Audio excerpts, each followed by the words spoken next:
Our hero's here. Is there something you want to discuss? Alright. Alright, as disappointed as I am in Mavuika's writing, let's let's see my thoughts on these. Alright, about the stances of the heavenly principles and the shades. The forces of the Abyss have always sought to corrode Teyvat. The ley lines were created by the heavenly principles, and it's only with their protection that Teyvat is able to nurture all forms of life. Right, yeah, because basically the heavenly principles did kind of like recreate the world after defeating the seven sovereigns, so yeah, it does make sense that yeah, you have to utilize their powers, like Archons utilize their powers from Celestia and their Gnosis and whatnot. So, but then the Abyss has always been here, even pre-Descender. So yeah, and then even Mavuika mentioned that the Abyss was, you know, a force reckoning beyond Teyvat, in worlds beyond Teyvat. So yeah, the scope is huge. But I wonder how the sovereigns in the time of the dragons, how did they fight against the Abyss, and how prominent was it? So yeah, it's like Endgame kind of has three factions. It still has Celestia, it has us, like Teyvat, and it has the Abyss. So it's like Celestia and Abyss, like the Abyss itself, not the Abyss Order, but the Abyss itself. It's like this ever-looming threat of just destruction, I guess. Kind of similar to HSR Destruction Path, but yeah, Celestia kind of has beef with the Abyss as well. If the Abyss had free reign, this world would become a living hell. We saw that for ourselves. Okay. Any attempt by humanity to harness the power of the Abyss is met with swift punishment. The heavenly principles and the Shades show no mercy in that regard. Yeah, so then the five sinners of Conria, they utilize the powers of the Abyss. Okay, they get punished. And then you call upon the Archons and rain havoc on Conria. Okay.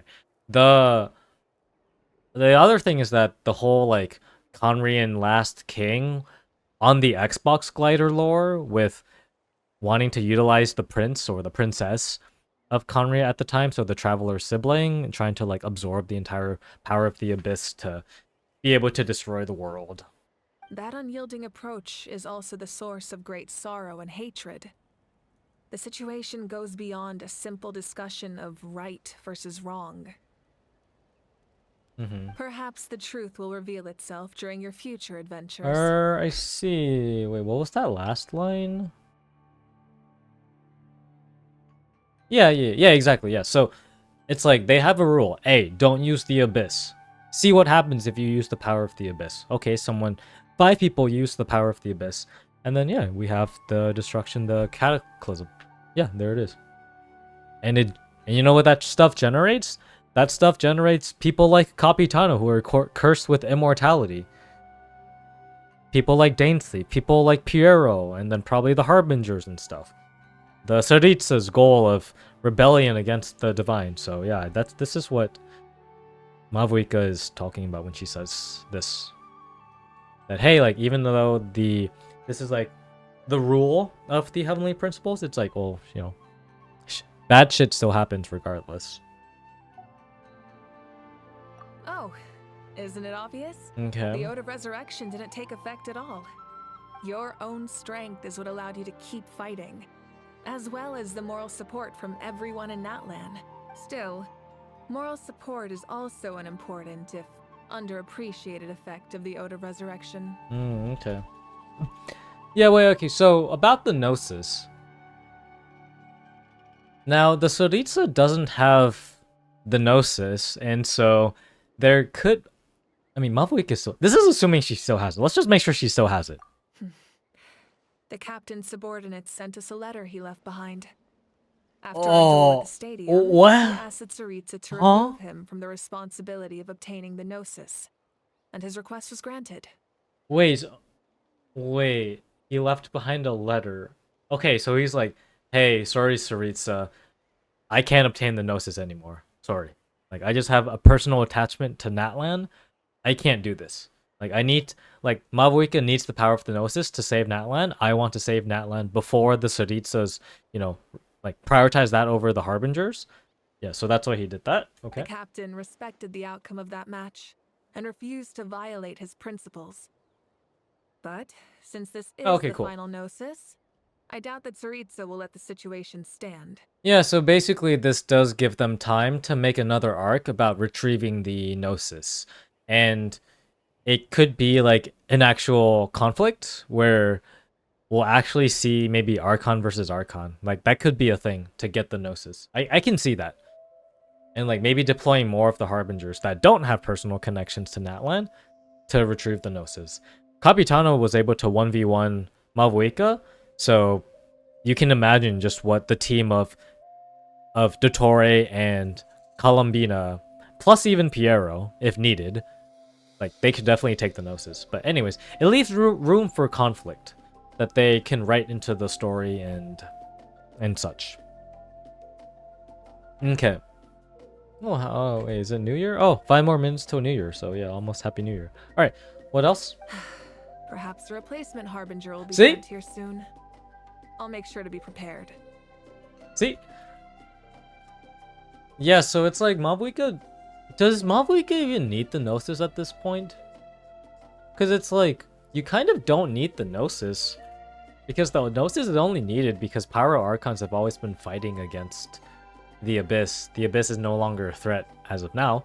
And so you technically don't need the Gnosis. So if they want to be ballsy, they can try to write a conflict of Snezhnaya versus Natlan, but I think we've already had enough fighting in Natlan, so it might just be like an actual similar thing to Zhongli's contract with the Tsaritsa, where it's like, the Tsaritsa's like, hey, this is why I want the Gnosis, here are my reasoning, will you give it to me? And then Mavuika goes, okay, how about on these conditions, blah blah blah, and then they agree to something, and it could be similar to that.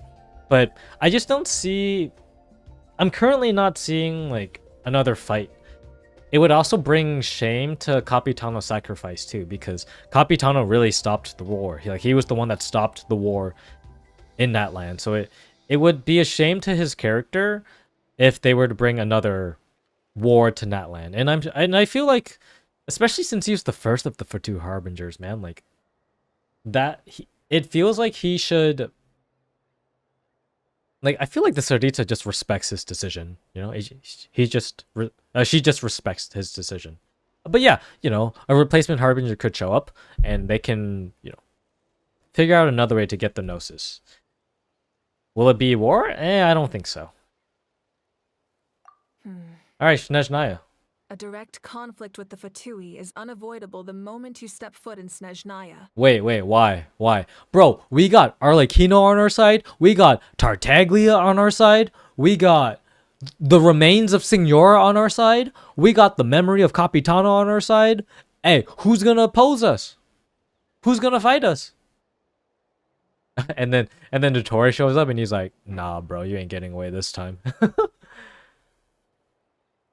And then we'll make another friend with another Harbinger, and then woohoo! What conflict?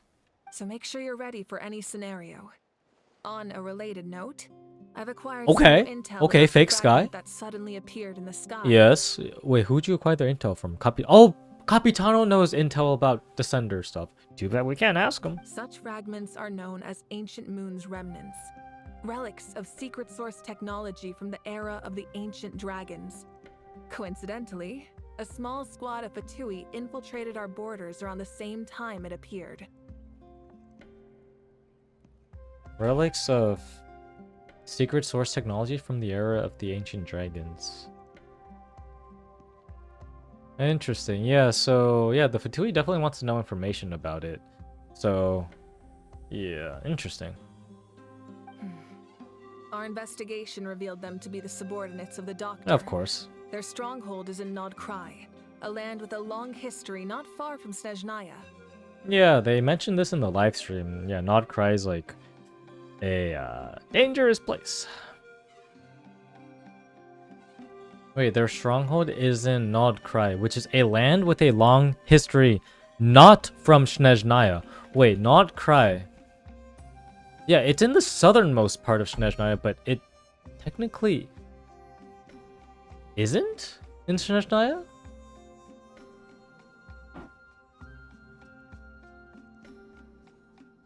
Huh. Not far. Okay, it should still be in Snezhnaya. The people there can use a very special power. It's said that this mysterious power predates even the 7 elements of Teyvat. Oh, 8th element? 8th element? Oh, from Snezhnaya. So this power was here before the sovereigns? Ancient Moon's remnants, the Doctor, a mysterious power.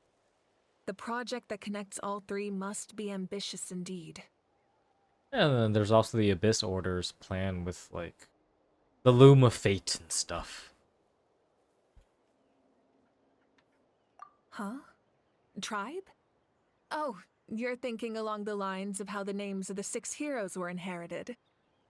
15 seconds until New Year's. In truth, apart from a few ancient names associated with a certain tribal culture or tradition, most ancient names can be inherited by anyone. Uh-huh. Oh, okay, that's interesting. Your name likely falls under that category. The Wyab will select Oh, someone Happy New Year. who shares your character and name them as your successor. Anyways. Of course, that won't happen for a very long time. Interesting. Yeah, okay. Yeah, I mean, there were a bunch of ancient names, but yeah, it just so happens that there were 6 tribes that became a part of them. But, okay, interesting. I think what was most interesting to me... I mean, not so much this, like the first part about the Heavenly Principles. This wasn't as interesting to me. This one wasn't as either. Yeah, it's mainly these next ones about the Gnosis and stuff. So yeah, I think in summary, basically what we can expect is we can expect an arc about like retrieving the final Gnosis. So like that could be a separate Archon quest, I guess, because I don't think we enter Snezhnaya without the Tsaritsa having all the 7 Gnosis, if that makes sense. Because it's like, oh, imagine next year we enter Snezhnaya and then we go to the castle or the palace and we meet the Tsaritsa and she's like, hey bro, where's the 7th Gnosis, huh? And then the Harbingers are like, oh yeah, my bad. Oh yeah, Capitano, oh yeah, my bad. So yeah, it seems like we want to have a story arc to first get the Gnosis, the Pyro Gnosis, into the Tsaritsa's hands first, and then we can continue with, and then we can start the Snezhnayan Archon quest. The replacement Harbinger, if I had to say, I'd send Columbina. Probably someone as strong as Capitano. Yeah, and then, yeah, this whole thing with, like, Nod Krai. So, yeah, it seems like the next stop is Nod Krai. So we're gonna head to Nod Krai. I mean, it's the southernmost area of Snezhnaya, and then it has this very special powers. So, yeah, that could be a hint for an 8th element if they want to introduce that into the game. That'd be pretty cool. The Ancient Sky is Ancient Moon's remnants. So the ancient dragons use secret source technology, whatever that means. I don't know what that means. Maybe it's mentioned in some world quests in the game, but I'm not too sure. And then, yeah, so why would the Fatui infiltrate the borders to see it? Are they trying to collect data from it? Oh, yeah, of course. Yeah, they're just trying to collect these data. Yeah, just trying to get the technology into their hands. That makes a lot of sense. So yeah, basically, wherever there are ancient moon fragments, that the Fatui will be there. But how did they come to know of it? Could it be that once Mavuika used the power to create that space, then Capitano may have informed some of the Fatui about it, and then they came in? That could be a thing. And then, yeah, okay, ancient tribe, ancient names, cool. But yeah, okay, interesting. I think this Archon quest was... Capitano was the star of this Archon quest, 100%. Even though he had very little screen time in this act, I think I'm still disappointed with Mavuika's writing in this scene. Even throughout, now that Natlan's act is over, Archon quest is over, they just feels like they just didn't do any of the writing, and then they just dumped all this stuff. I still don't know what her plan was. I still don't know what her 500-year plan was. But yeah, Capitano stole the show. And yeah, I'll make another video on the review of Act 5. But yeah, all right, here it is. Just want to make a separate one for this because I feel like just making separate videos for all of this lore stuff at the end of every final Archon Quest act. So yeah, that's it for this one. Thank you for watching and Happy New Year. New Year, new me. Happy New Year, Capitano, my goat! The long journey of the Pyro Archon has now come to an end. Together, we overcame darkness and death to accomplish something truly remarkable. As we celebrate your glory, allow me to thank you once again. This time, just as Mavuika. Thank you for the respect, understanding, and support every step of the way. It was my honor. Because Zach is, his voice is not here. It was my honor. An honor we share. You can keep chatting with your friends nearby. I think I'll stay here for now and watch over them. My goat! My goat!